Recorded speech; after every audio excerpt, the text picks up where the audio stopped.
ایک اور خوبصورت صبح کے ساتھ business time with doctor Fahim کے ہوسٹ ڈاکٹر فہیم اربریز کا آپ کو السلام علیکم ورحمۃ اللہ وبرکاتہ۔ بروز جمعہ ہم لگاتے ہیں عوامی عدالت۔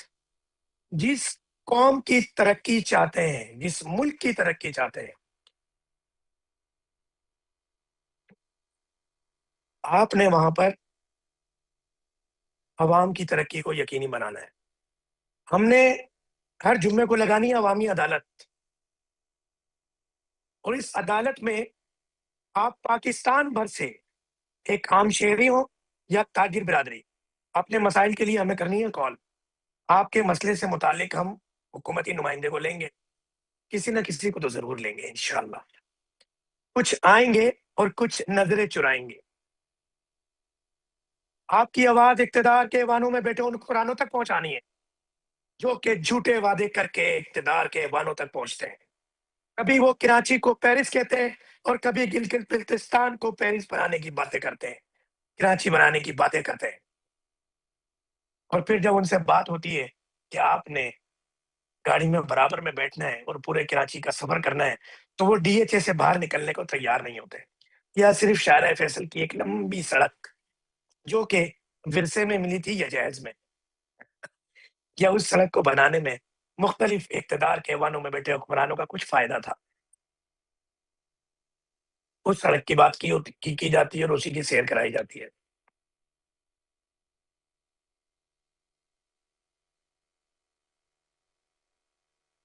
آج جب آپ کال کریں گے، آپ کی بات کرائی جائے گی آپ کے نمائندے سے اور آپ کے مسائل کو کیا جائے گا حل۔ پروڈیوسر صاحب سے ریکویسٹ کروں گا کہ وقت ضائع کیے بغیر کسی بھی عوامی نمائندے کو لے لیں، تاکہ جو ہمارے کالرز کال کر رہے ہیں ان کو ہم لینا شروع کریں۔ کون؟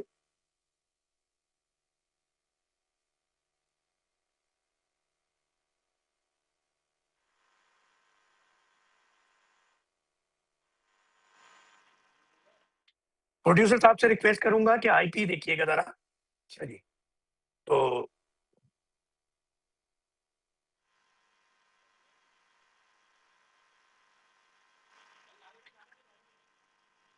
ہمارے ساتھ منگلا شرما جن کا تعلق ایم کے ایم پاکستان سے ہے، اور یہ سینئر رہنما ہے ایم کے ایم پاکستان کی۔ جی میری بہن، السلام علیکم ورحمۃ اللہ وبرکاتہ۔ وعلیکم السلام۔ تھوڑی آپ کی آواز مجھے کم آ رہی ہے۔ میری بہن، میں کوشش کرتا ہوں کہ آواز بڑھاؤں آپ کے لیے، اور کنٹرول روم سے میں ریکویسٹ کروں گا کہ آواز بڑھائی جائے آپ کے لیے۔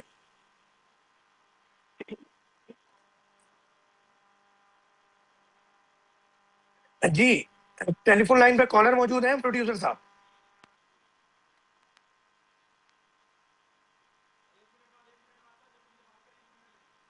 اچھا میری بہن، ہم نے یہ جو پروگرام شروع کیا ہے، اس پروگرام کا مقصد یہ ہے کہ عوامی مسائل کو لیا جائے۔ تو آپ کتنا جی انٹرسٹڈ ہیں عوامی مسائل کے حل کے لیے میری بہن؟ دیکھیں بھائی، ہم تو ہمارا تو کام ہی یہ ہے، ہم عوام ہی کے لیے میدان میں آتے ہیں، عوام کے لیے ہی کام کرتے ہیں، اور خود ہم بھی تو عوام ہی ہیں، ہم بھی اس شہر کا حصہ ہیں، اس ملک کا حصہ ہیں۔ تو ہم بھی یہ سمجھتے ہیں کہ عوام کے جو مسائل ہیں، جو ایک عام آدمی کے مسائل ہیں، وہ شاید میرے بھی وہی مسائل ہیں۔ تو ہم اس مسائل کے لیے ہم اس کو کوشش کرتے ہیں کہ جس لیول پر ہم اس کو آئیڈینٹیفائی کر سکیں، یا جس لیول پر اگر ہم سمجھتے ہیں کہ کہیں ہم ان کو کسی لوگوں کے کام آ سکتے ہیں، تو ہم بالکل کاموں میں۔ بالکل، میں نے ریکویسٹ بھی کی تھی آپ کی اعلیٰ قیادت سے کہ ہمیں باقاعدہ ایک چارٹ بنا کے اگر دے دیں تو ہم ایم کے پاکستان کو ایک اچھا پلیٹ فارم مہیا کرنے کے لیے تیار ہیں کہ عوامی مسائل کے حل کی یقین دہانی کرائی جائے کہ جو ایم کے ایم پاکستان کر سکتی ہے، اگر جو نہیں کر سکتی تو قومی اسمبلی، صوبائی اسمبلی میں آواز اٹھائی جائے۔ تو اس حوالے سے آپ کی اعلیٰ قیادت کی طرف سے ابھی تک کوئی پازیٹیو رسپانس نہیں ملا میری بہن۔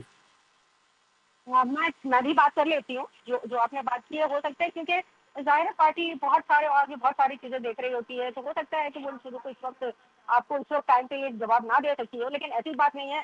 یہ تو آپ بھی اس بات کو ایڈمٹ کریں گے کہ اگر کراچی کے مسائل کے لیے اگر بات کرتی ہے ایم کے ایم، بات ضرور کرتی ہے، اپنے طور پہ ہر جگہ کوشش بھی کرتی ہے۔ قومی اسمبلی میں جب بھی بات ہوتی ہے تو ایم کے ایم کے نمائندے ہی کراچی کے لیے بات کر رہے ہوتے ہیں، اس کے بعد باقی لوگ کرتے ہیں۔ اگر مگر یہ عوام کہیں یہ اگر وہ سمجھتی ہے کہ وہ بات صرف ایک ڈمی بات ہوتی ہے، حقیقت میں ایم کے ایم سیریس نہیں ہے۔ ایک لائف کالر ہمارے ساتھ موجود ہیں۔ جی السلام علیکم رحمۃ اللہ۔